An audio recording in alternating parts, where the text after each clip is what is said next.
I stared wide-eyed at the long-haired version of James through the fish tank. He broke the silence first. Are you Alice's ex-boyfriend? Blub blub, blub blub. I'm not my ex-boyfriend, I am Alice, darling. What the heck?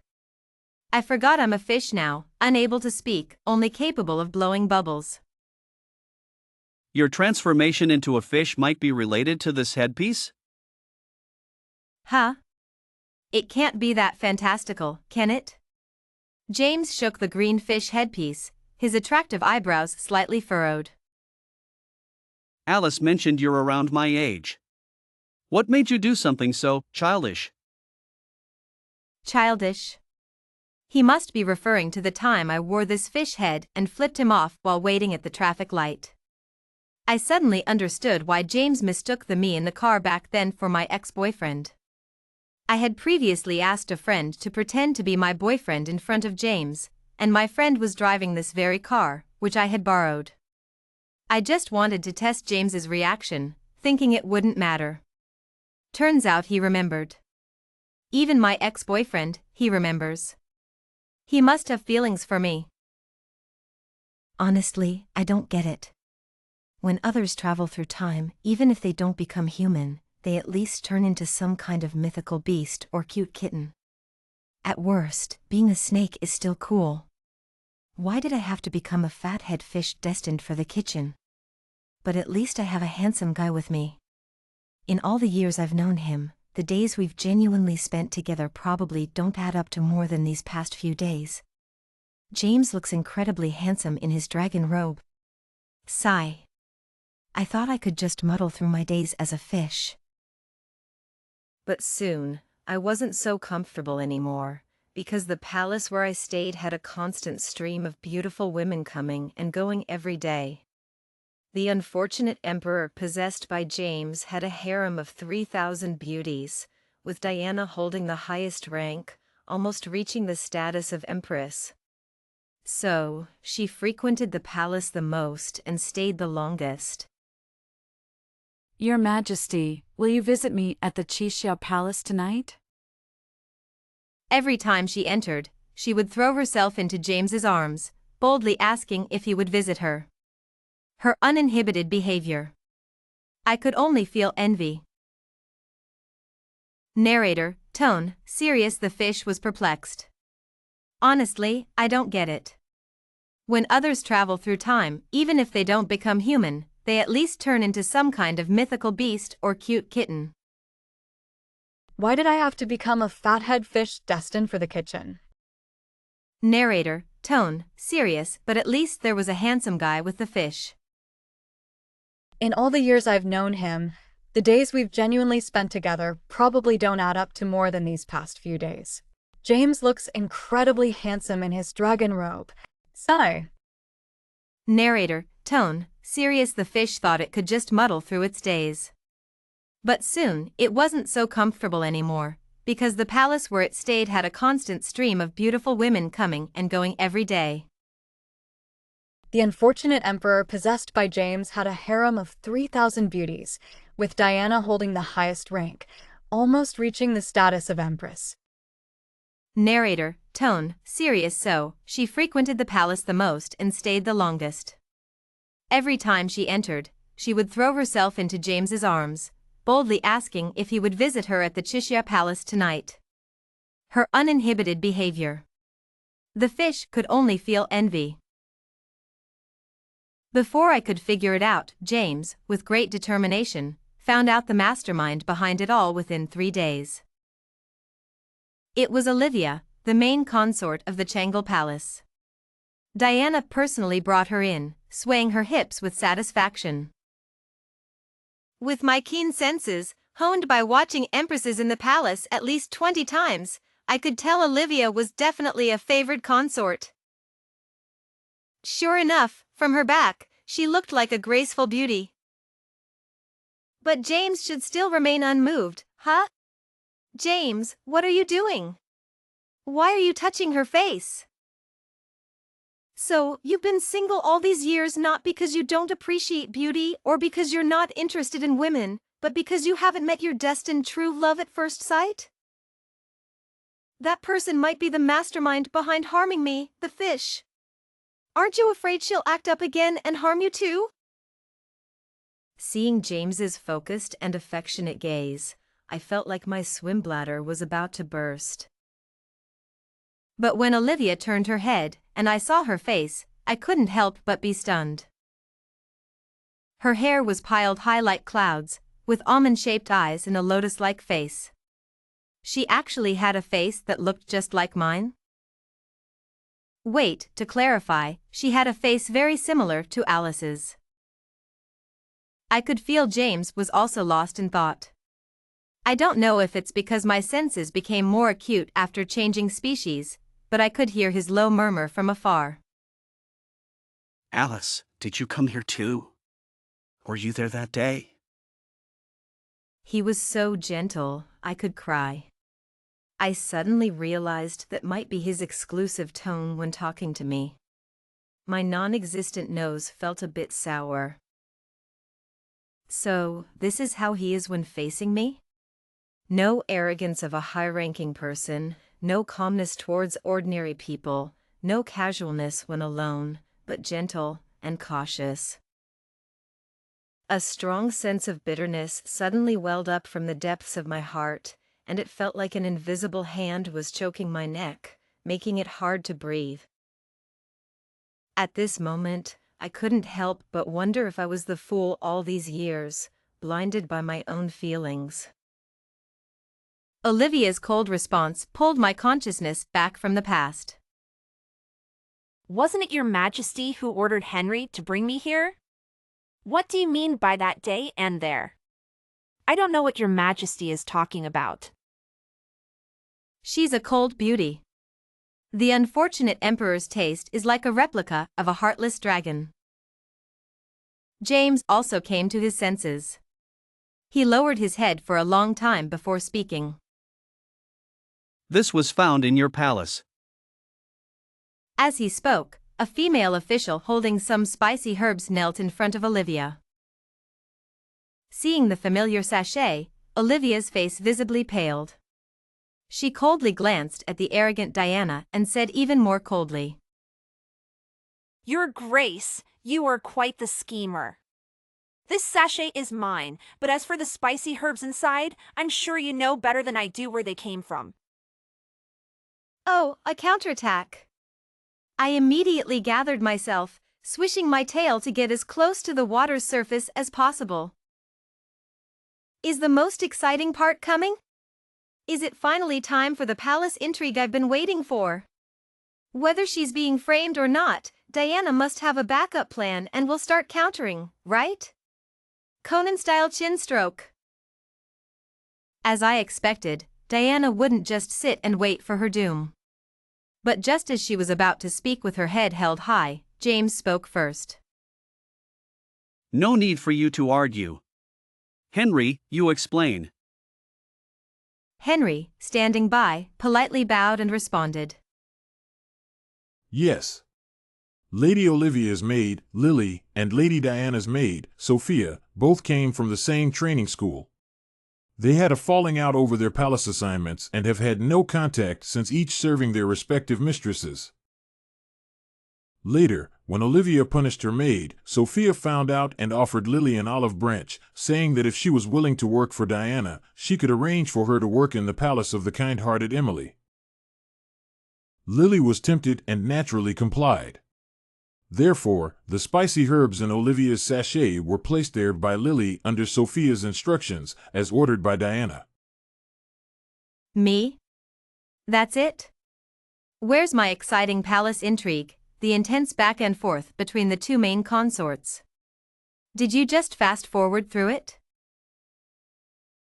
The palace was bustling with the daily comings and goings of various courtesans. Among them, Diana held the highest rank, almost reaching the status of empress.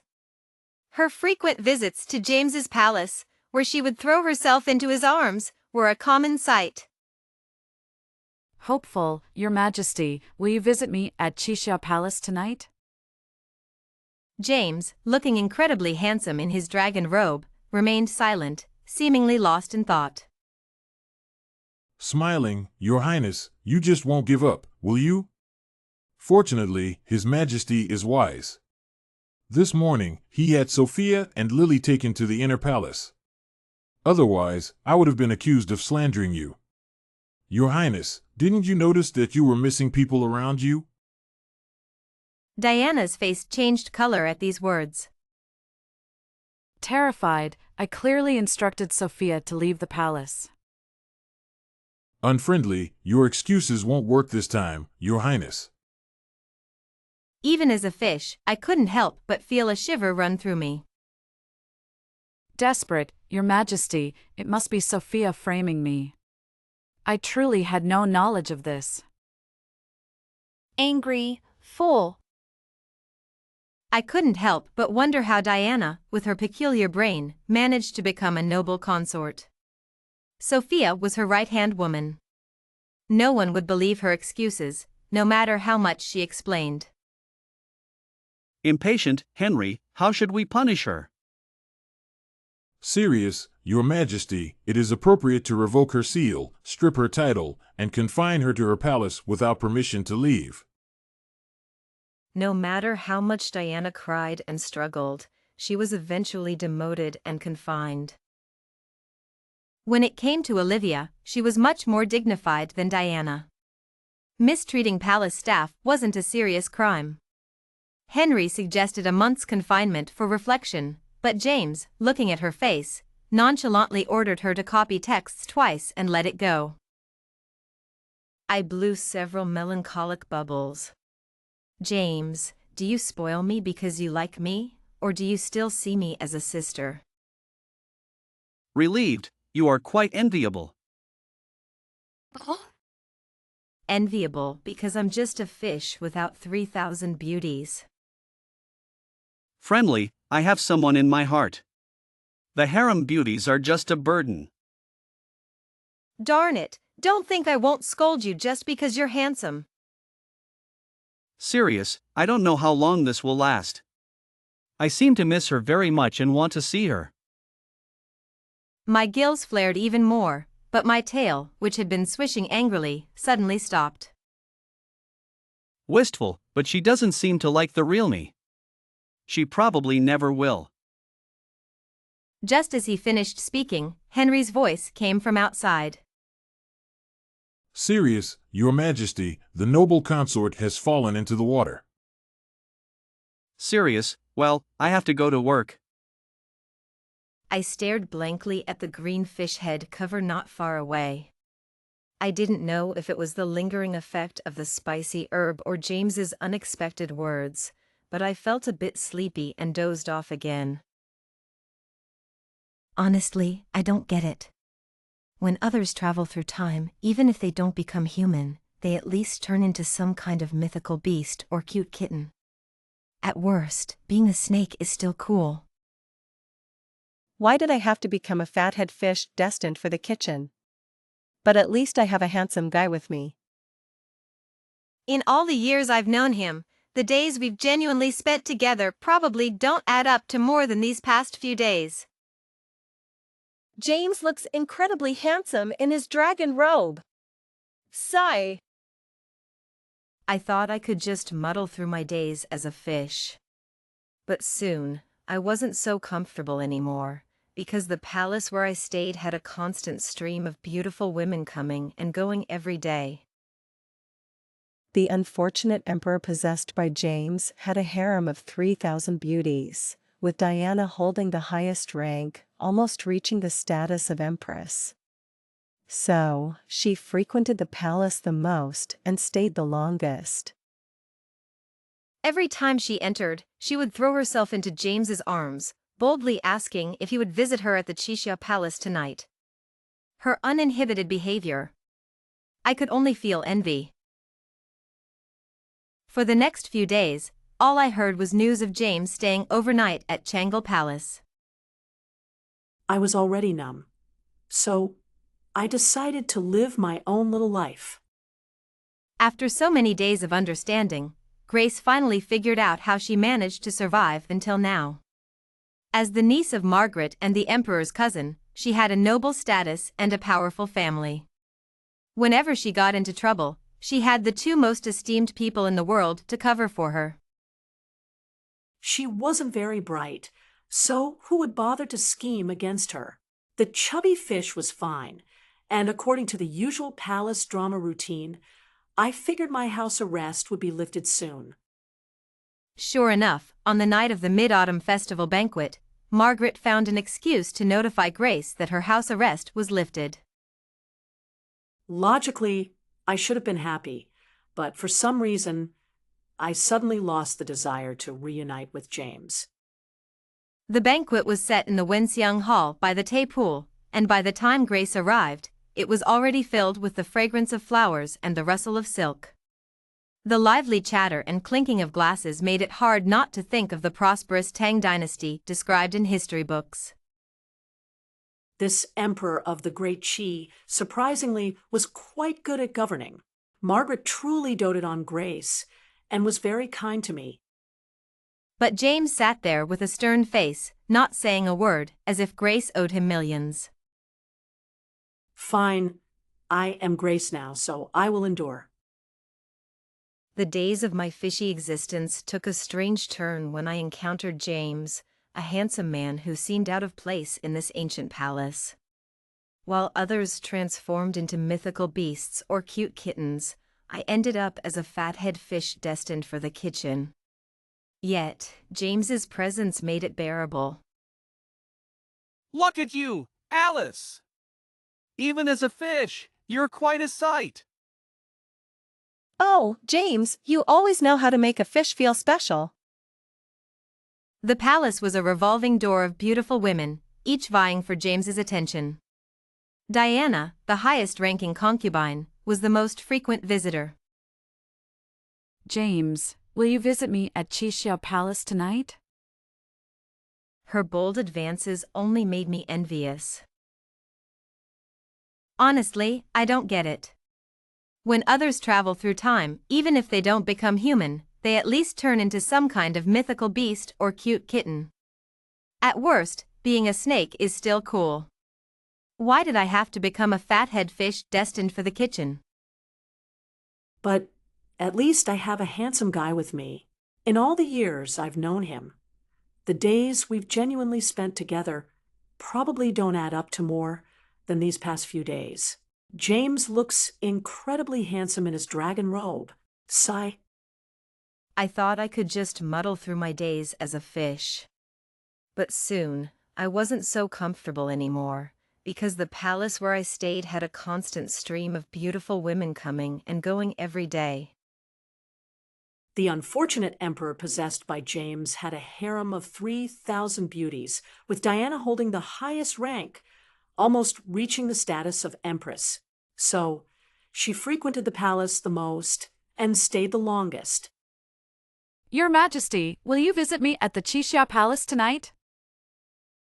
Every time she entered, she would throw herself into James's arms, boldly asking if he would visit her at the Qixia Palace tonight. Her uninhibited behavior. I could only feel envy. Olivia couldn't understand why her luck was always so strange. When others traveled through time, they might become mythical creatures or cute kittens. At worst, they turned into cool snakes. But she had become a fathead fish destined for the kitchen. At least I have a handsome guy with me. In the few days she had been in this new world, she had spent more time with James than she had in years. James looks incredibly handsome in his dragon robe. Sigh. Olivia thought she could just muddle through her days as a fish. But soon, the palace where she stayed had a never-ending stream of beautiful women coming and going every day. The unfortunate emperor possessed by James had a harem of 3,000 beauties, with Diana holding the highest rank. Diana frequented the palace the most and stayed the longest. Every time she entered, she would throw herself into James's arms. James, will you visit me at the Qixia Palace tonight? Her uninhibited behavior made Olivia feel nothing but envy. In the world of time travel, People often find themselves in the most fascinating forms. But me? I ended up as a fathead fish destined for the kitchen. At least, I had the company of a handsome guy. James, oh James. All these years, we've never spent as much time together as we have these past few days. James, you look incredibly handsome in your dragon robe. Sigh. I thought I could just muddle through my days as a fish. But the palace was filled with a constant stream of beautiful women visiting James. Your Majesty, will you visit me at the Chixia Palace tonight? Diana, holding the highest rank, would often throw herself into James's arms. Her uninhibited behavior. I could only feel envy. Honestly, I don't get it. When others travel through time, even if they don't become human, they at least turn into some kind of mythical beast or cute kitten. At worst, being a snake is still cool. Why did I have to become a fathead fish destined for the kitchen? But at least you have a handsome guy with you. In all the years I've known him, the days we've genuinely spent together probably don't add up to more than these past few days. James looks incredibly handsome in his dragon robe. Sigh. I thought I could just muddle through my days as a fish. But soon, I wasn't so comfortable anymore, because the palace where I stayed had a constant stream of beautiful women coming and going every day. The unfortunate emperor possessed by James had a harem of 3,000 beauties, with Diana holding the highest rank, almost reaching the status of empress. So, she frequented the palace the most and stayed the longest. Every time she entered, she would throw herself into James's arms, boldly asking if he would visit her at the Chixia Palace tonight. Her uninhibited behavior. I could only feel envy. In the vast realm of time travel tales, most people morph into mythical creatures or adorable animals. At worst, they might end up as snakes.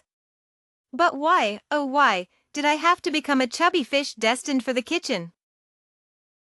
At least there's a silver lining. James, the dashing emperor, is with me. In all the years I've known him, the time we've spent together recently feels more genuine than ever. James looks incredibly handsome in his dragon robe. Maybe I can just get by as a fish. But my comfort was short-lived. The palace was teeming with beautiful women. James, the emperor, had a harem of 3,000 beauties, with Diana nearly reaching empress status. Every time Diana enters, she throws herself into James's arms, asking if he'll visit her at the Chixia Palace tonight. Her boldness. I can only feel envy. Henry wore a smile. I just need you to come with me. For Emma's sake, I'll make sure you live more comfortably than Anna. I just need you to come with me. For Emma's sake, I'll make sure you live more comfortably than Anna.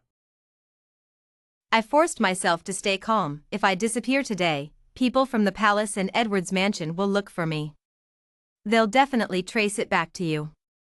Is it worth risking yourself for me? It won't happen, don't worry. I've already made preparations. Emma will return safely to Edward's mansion tonight.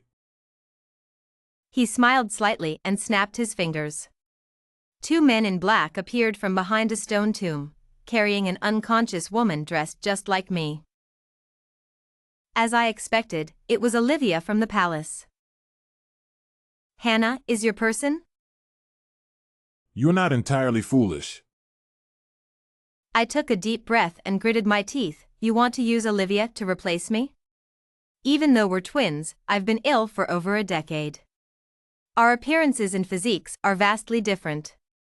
Who do you think you can fool? He nudged Olivia's body with his toe, turning her from a side-lying position to lying flat, her hair spreading out. I was shocked.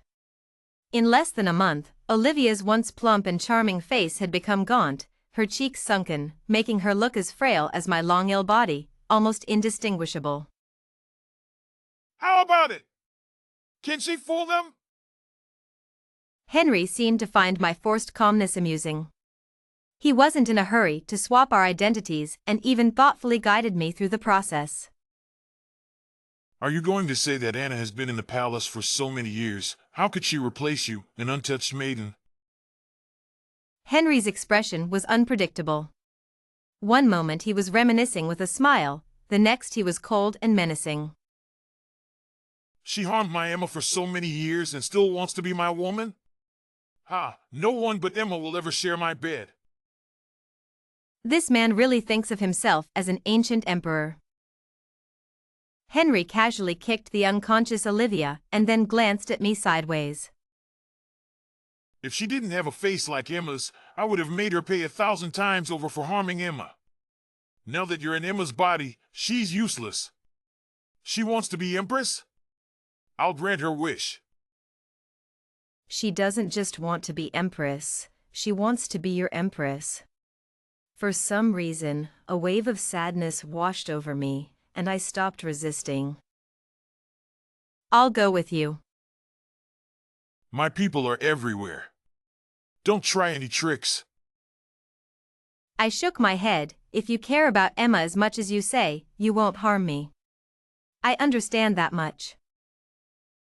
Good. I like people who know their place.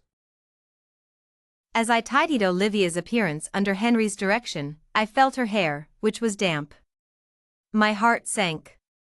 I glanced back at the path we came from and followed Henry without another word. I never really understood it. When others time travel, they become mythical beasts or cute kittens. At worst, a snake, which still sounds cool. But why did I have to become a fathead fish destined for the kitchen? At least I had a handsome guy with me. James looks incredibly handsome in his dragon robe. Sigh. I thought I could just muddle through my days as a fish. But soon, I wasn't so comfortable anymore, because the palace where I stayed had a constant stream of beautiful women coming and going every day. The unfortunate emperor possessed by James had a harem of 3,000 beauties, with Diana holding the highest rank, almost reaching the status of empress. Every time she entered, she would throw herself into James's arms, boldly asking if he would visit her at the Chishia Palace tonight. Her uninhibited behavior. I could only feel envy. Time travel can be so unpredictable. While others transform into mythical creatures or cute animals, I ended up as a fathead fish. But at least I have James. James looks incredibly handsome in his dragon robe. My days as a fish were uneventful, until I noticed the constant stream of beautiful women in the palace. The unfortunate emperor, James, had a harem of 3,000 beauties, with Diana holding the highest rank. She visited the most, always throwing herself into James's arms. I could only feel envy. Henry finally couldn't hold on and fainted. Just as I was about to check on him, Olivia walked in from outside. We exchanged a glance, both a bit evasive, the most familiar strangers, that's us. Olivia went to take care of Henry. The night was still long, and James and I, reunited after a long time, had endless things to talk about. I'm really sorry, Alice, about your ex-boyfriend. Stop. I felt even more awkward. In such a romantic setting, why bring up the most awkward topic? He might not have expected me to be so resistant to discussing this, so he fell silent for a moment. There was no ex-boyfriend, James. I've liked you for so many years, how could I fall for someone else in between? James's face turned a bit red, and he pretended to be calm as he asked. Then who was that person? He was my friend. So you were in his car that day? I felt a pang of guilt. Is it possible that the person wearing the hood was me? James looked like a startled cat, seemingly unable to accept that the fat-headed fish and Grace were both me. I had to explain everything to him from the beginning. So that's how it is. His suddenly stunned expression was quite funny, and I couldn't help but ruffle his hair. Ouch, got poked by a hairpin. What kind of luck do you have to end up in a fish's body? I want to know too. James. Then tell me clearly, you said you had someone in your heart. Why didn't you tell me directly? Did you enjoy watching me hopelessly cling to you? It's not like that, Alice, don't think of me that way. He even looked aggrieved. What do you mean don't think of you that way? You clearly said you had someone you liked. I couldn't help but tear up, my voice tinged with a sob. I was really aggrieved. If he always saw me as a sister, why keep me hanging? Could it be that I misjudged him, and James is actually a player? He awkwardly took out a handkerchief to wipe my tears, showing some conscience. But what he said next was hard for me to accept. Alice, the person I've always liked is you, but the version of me you like is still trying to be worthy of you. I was indeed quite shocked.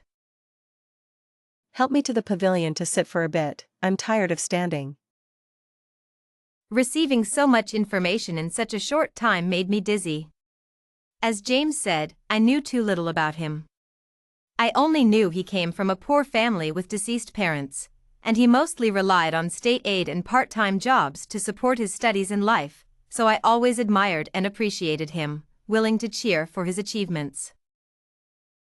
Thinking about it, it was like being a fan, nurturing a potential star. But I never knew he was deeply insecure because of these things. James helped me walk from the moonlit path into the shadow of the pavilion. He took off his cloak and laid it on the bench for me, and I kept staring at him. Winter was approaching, and James's silk robe was thin. The night wind lifted his clothes, and he stood firm against the wind. Watching his face, which had turned pale from the cold, I seemed to understand something. So, James, why can't we give each other a chance? During these days in ancient times, I liked it when you sat by the fish tank every day, talking nonsense. I liked it when you stood up for Grace, valuing her life more than your own. I even liked your awkward and startled expressions.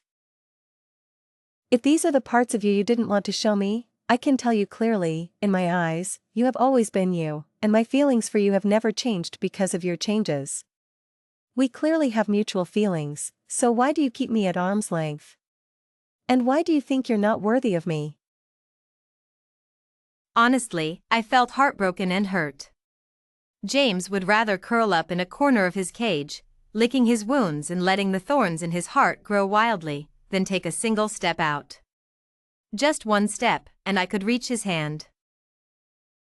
I turned around, trying to catch my breath by leaning on the railing, only to meet Henry's gaze in the dim light. Next to his tall figure was Olivia, and judging by their posture, they had been standing there for a long time. James was called away by Henry. Only Olivia, who looked just like me, remained in front of me. She walked gracefully to my side. Sister, it's been years. I didn't expect you to have such a peculiar encounter. I'm not Emma. Since you can cooperate with James, you must understand that he and I are souls from another world. I don't know about James, but sister, you are definitely not. We are twins, my feelings can't be wrong. When I harbored ill intentions and pushed you into the pond, you were saved by His Majesty. After that, I had no spiritual connection with the empty shell that was Alice. It wasn't until recently, before the spicy herb incident, that I sensed your presence again. I hung my head in silence. Even if what she said was true, I was no longer Emma. Why is it that you can easily have everything others desire? The favoritism of parents and brothers, the affection of men, you always get it without effort. Whether it's James or His Majesty, they both seem to genuinely love you. In the days you were gone, even facing that empty shell, His Majesty was still considerate. I admired him since childhood, naturally becoming insanely jealous. I even thought of imitating your every word and action, but in the end, it was a joke. I have always been proud and didn't want to belittle myself, nor did I believe that he would never see me, Anna. But despite all your efforts, he only had eyes for Emma. Why did you still enter the palace? You were so proud, why hang yourself on this one tree? In Olivia's eyes, I saw the same sinister look I had seen in Henry's eyes. I am not like you, my sister. Back then, if I couldn't have it, I would rather destroy it. Even if destroying him meant destroying myself first, I would do it willingly. Do you think His Majesty knew about me pushing you into the water by accident? Who else but me could have told him? I told him myself, ensuring my entry into the palace. Thinking about what Henry might do after Olivia entered the palace, I couldn't help but shiver. Damn, did ancient people play this wild? So, the nights James spent at Changle Palace were all about discussing how to deal with the Emperor? Olivia's lips curved into a smile, her face radiant. While admiring her, I couldn't help but wonder how she could use my face to smile with such charm. The dream inducer was something I meticulously developed in the Imperial Pharmacy, originally intended to torment His Majesty, making him dream of you every day but unable to reach you. But the first time I used it, I discovered it had effects similar to a muscle relaxant used in the martial world. To deal with someone with such a fatal weakness, I didn't need to conspire with James at all. The reason James often came to Changle Palace was that I discovered the anomaly between him and His Majesty and showed him my sincerity first. Since he couldn't miss any information related to you, he naturally had to stand on the same side as me. Are we really sisters? How can you be so smart? Olivia paused slightly, seemingly unable to accept my compliment, and fell silent. What was your purpose in cooperating with James? She was indeed intrigued by my question, her gaze drifting to where Henry had stood, her eyes smiling like a demon. Naturally, to have James let me leave the palace. As for the rest, you'll understand soon. Narrator, tone. Serious. It wasn't until the day of the grand wedding that I understood what Olivia meant by other things. Emma, tone, serious. The people who came to escort me to the palace included not only James, who ignored the minister's objections and came in person, but also Henry. Narrator, tone, serious as always. Henry stood by James's side with his head down, his expression unreadable. Emma, tone, serious. Olivia was truly ruthless. What could be more heart-wrenching than watching the one you love marry someone else? Yet Henry still came, like a glutton for punishment. Narrator, tone, sad. I rubbed my chest, feeling stifled. I knew this wedding with James was just a charade, bound by feudal rituals, and I wasn't particularly happy about it, but I had no choice.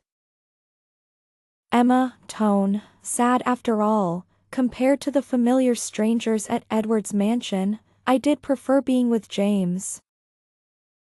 Narrator, tone, sad. The only regret was that on the day I married him, I hadn't even dated him. Emma, tone, serious. When the procession arrived at the Palace of Eternal Peace, someone reached out to help me out of the sedan chair. I took the hand and through the fan, I could vaguely see the figure. It was Henry. Henry, tone, serious. If you regret marrying him, come to the palace gate at midnight tonight, and I'll take you away. Emma, tone, serious. Just a few steps away from James, Henry spoke again. Henry, tone, serious. Emma, he's not as simple as you think. I hope you won't regret it. Narrator, tone, serious. Sitting on the bed waiting for James to enter the room, I kept replaying Henry's words in my mind, recounting the events of the past few days. It was indeed quite a saga. Emma, tone, serious, how did I end up in the position of Empress step by step? Was all of this really orchestrated by Henry? Narrator, tone, serious. When the Astronomical Bureau calculated the position of the Phoenix star, I was still Grace. James was visiting the Palace of Eternal Joy every day, and by then, he had already learned about Emma from Olivia. Emma, tone, serious. When he summoned Brian, the rewards for the disaster relief in Chuzhou had long been implemented. Why did he summon him then? Was it to confirm whether Emma and I were the same person? Narrator, tone, serious. If so, did James also play a role in my becoming Empress? It all seemed like a contest between Henry and Olivia, with James merely a pawn, but was he really? Narrator, tone, serious. When James returned, he had been drinking, his face showing a slight smile but not drunk. James, tone, puzzled. Are you unhappy, Alice? Emma, tone, sad. I was quite happy, thinking I could be a heroine in a historical romance, marrying you first and falling in love later. James, tone, puzzled. So what happened now? Emma, tone, serious. I suspect you manipulated me. Were Henry and Anna's actions orchestrated by you? From the moment you knew my identity, you were arranging for me to become your empress, weren't you? Narrator, tone, serious. It dawned on me, this guy. He was enjoying the thrill of being an emperor. No wonder he never mentioned going home again. Narrator, tone, serious. James was silent for a long time and didn't deny my words. He walked over and sat beside me. James, tone, serious. Don't you want to be empress? Emma, tone, serious. No. I want to be with you, but I don't want to be empress. I'm an ordinary person who wants to date and marry you normally, without bearing the burden of being a mother to the nation. I always thought we were both helpless, but now I understand that this game was designed by you. Olivia and Henry were just pawns, and you were the only one enjoying it. Narrator, tone, serious. James's eyes were red, his voice a bit hoarse. James, tone, serious. Alice, I told you, I'm addicted to the whirlpool of material desires. What in this world can satisfy desires more than being an emperor? Emma, tone, sad. James, I think I was boasting. Last time at Henry's house, I swore I would love you no matter what, but now I find I really don't like being manipulated by you. In the end, my love was too shallow and reckless. You see, even for you, I don't want to be empress. I'm a thoroughly selfish person too. Emma, tone, sad. It turns out I'm just like you. I love myself more than I love you. 4. But at least I have a handsome guy with me. In all the years I've known him, we haven't spent as much time together as we have these past few days. James looks incredible in his dragon robe. Sigh. I thought I could just muddle through my days as a fish. But soon, the palace's constant stream of beautiful women made me uncomfortable. The unfortunate emperor possessed by James had a harem of 3,000 beauties, with Diana holding the highest rank, almost reaching the status of empress. James! Will you visit me at Chishia Palace tonight? Her uninhibited behavior made me feel only envy.